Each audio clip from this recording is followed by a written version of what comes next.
करिश्मा जी। राधे राधे राधे महाराज जी। महाराज जी, क्या बिना दीक्षा के श्रीमद् भगवत गीता पढ़ सकते हैं और हमेशा अपने साथ रख सकते हैं? हाँ, पढ़ सकते हैं, अपने साथ भी रख सकते हैं। बिल्कुल पढ़िए और उसको आचरण में उतारिए। अंकिता जी, कानपुर से। श्री हरिवंश महाराज जी, दंडवत प्रणाम। महाराज जी, असल में कृपा का स्वरूप क्या है? क्या प्रतिकूलता के समय प्रभु का स्मरण होना कृपा है, या उनका अनुभव हो रहा है यही कृपा है?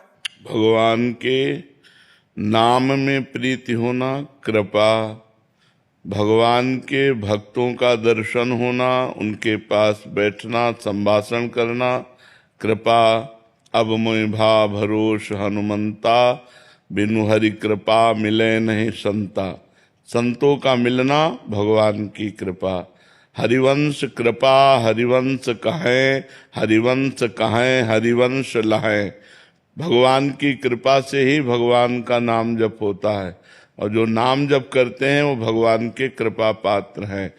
श्री राधिका कृपा बिनु सबके मनन अगम्य, प्रथम यथामति प्रणवंशी वृंदावन अतिरम्य। वृंदावन आना, वृंदावन में दर्शन करना, वृंदावन में बैठना, ये सब श्री किशोरी जी की कृपा। तो हमें मनुष्य जन्म कृपा से मिला, साधु संग कृपा से मिला, नाम जप कृपा से मिला, भगवत धाम कृपा से मिला, ये कृपा है। और अनुकूलता और प्रतिकूलता ये पाप और पुण्य के परिणाम से प्राप्त होते हैं। अगर इन दोनों परिस्थिति में हम भगवान का नाम स्मरण करें तो हम भगवान के कृपा पात्र हैं। अनुकूलता में भोगों में फंसकर भगवान का विस्मरण हो जाता है, प्रतिकूलता में विपत्ति और दुख ऐसा पीड़ित करते हैं कि भगवान का विस्मरण हो जाता है। ये कच्चाई है।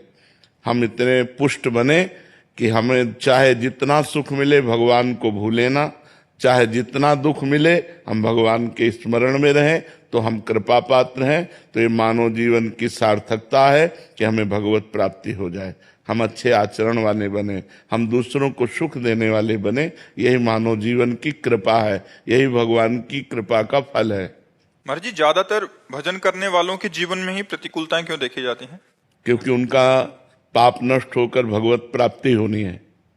अनेक जन्मों के पापों का नाश करके अब आखिरी जन्म है, भगवान का साक्षात्कार होना है, भगवान का साक्षात्कार होकर जन्म मरण से मुक्त हो जाना है। इसलिए थोड़ा थोड़ा उनका बहुत बड़ा हिसाब थोड़े थोड़े में भोगवा कर उनको पावन कर दिया जाता है।